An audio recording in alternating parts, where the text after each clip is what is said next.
is Mr. Q, and today we're going to talk about dogs. Why? Because they're awesome. Just like my dog, Princess Leia.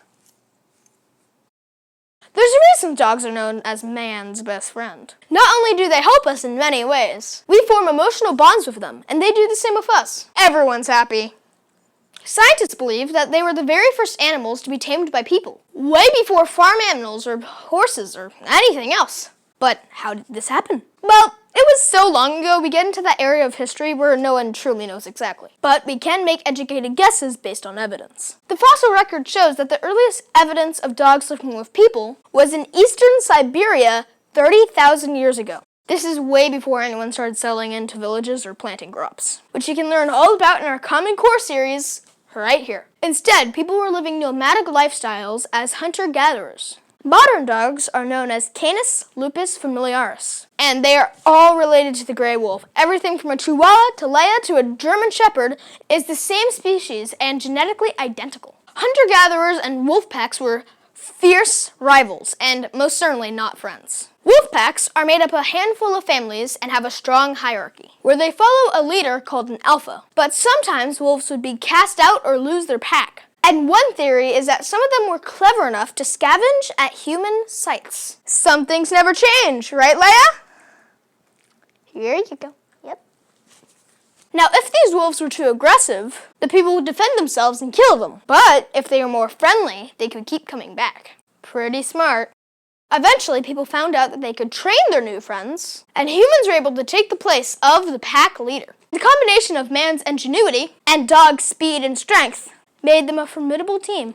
It wasn't just the dog's behavior that changed when they became more obedient. Their bodies did too. Their ears became floppier, their bodies grew smaller or changed shape depending on the job they were doing, and sometimes the jobs they weren't doing. Lap dogs became a thing when the nobility wanted little friends they could carry around. People are able to mold them over thousands of years through what's known as selective breeding, which is a simple form of genetic engineering. It works by putting two animals together, in this case dogs, who have certain characteristics you like, and when they have babies, they have more of those characteristics and less of others. Sumerian engravings and paintings have led us to believe that they came up with the dog collar and leash around 3500 BC. Later on, just like us, the ancient Egyptians would name their dogs. We know this because we found old collars with their names inscribed on them. Some were awesome and impressive, like Brave One, Good Herdsman, or North Wind. We also found one inscribed useless.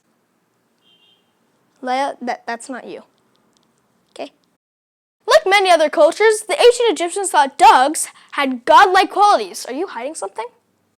I know. They were more famous for being into cats, but they really liked dogs too. There was a belief that a person's dog would help guide their owner through the afterlife, in the form of the dog god Anubis. Dog breeds became more defined in the 19th century, when people started celebrating them in dog shows. There are now over 400 different categories of dog. But remember, if you're thinking of getting one, there are a lot of mixed breed dogs, just like Leia, who are stuck in pounds, who need a home. Oh, and you should spay and neuter your pets so you don't add to the problem, okay? So that's the story of man's best friend, the dog. I hope you enjoyed the video. I love reading your comments.